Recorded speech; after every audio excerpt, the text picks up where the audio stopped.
I was in a class called The Quest for Authentic Manhood. Towards the end of this 3-year course, he said, it's time to do something, guys. I have always loved the mountains and being outdoors. That opportunity came up to go to Kenya. Then the life-changing part was not the safari.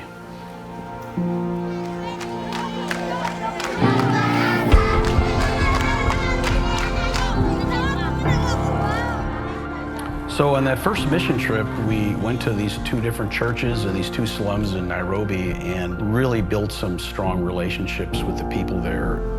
We drove east towards the Indian Ocean. We were driving over a dry riverbed, and there were all these people down there in the dry riverbed that I was trying to figure out what are they doing down there in the sand. And so I asked our host in the car, I said, what's going on? And he said, well, they're digging for water. So I said, stop the car, I've got to see this. Sure enough, they had dug a big hole that was maybe 10 feet across and 4 or 5 feet deep, and they were scooping out water with their orange juice containers and putting into 5-gallon jerry cans and strapping them to their donkeys and walking off into the bush. So I thought, this is just unbelievable. Is this any way to live?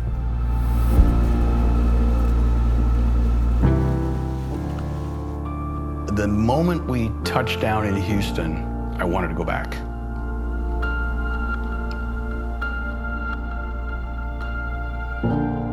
Had an opportunity to go back to Kenya, and also the person that told me about it said, why don't you take a side trip down to Malawi with your wife and your friends? We went out to this well. I asked one of the crewmen that was telling them about Jesus, I said, could I share a Bible story that I learned from my South Sudan trip? And he said, sure. At the end of the story, my heart started beating very fast because I knew God wanted me to ask these villagers if they wanted to receive Christ. The next thing I knew, he said something to them, and 40 people get up and they completely surrounded me. And I was like in the middle of 40 people. I said to him, okay, I'm gonna say the prayer, 1 sentence at a time. You translate it into Chichewa and have them say it back. I want to hear them say the prayer. And so we did that, and 40 people accepted Christ that day, or rededicated their lives to Christ that day.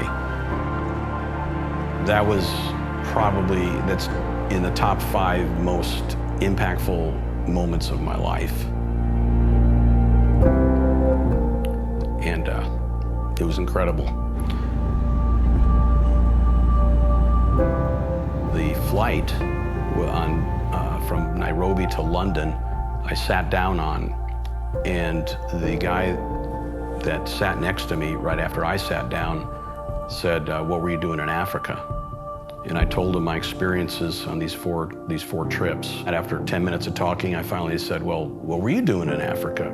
And he said, well, me and 34 of my friends just climbed Mount Kilimanjaro to raise money for a hospital in England. And so that got the wheels turning. But kind of like the safari was the hook on the first mission trip, my selfish nature rose up inside of me, and I said to him, well, I'm gonna be 60 next year. Maybe I can get somebody to go with me and climb Kilimanjaro on my 60th birthday. So I approached Child Legacy and I said, how would you like to do Kilimanjaro with me on my birthday, and it will be a fundraiser for you guys? And they loved it. But then I was doing my BSF study. We were studying Isaiah that year. And during the homework lesson, there were some questions, and it made me think of the question, are my plans God's plans, or are they just Mike's plans? So I was wrecked. Because it was all about me climbing a mountain on my birthday. And I couldn't do that, and just decided to forget the whole idea.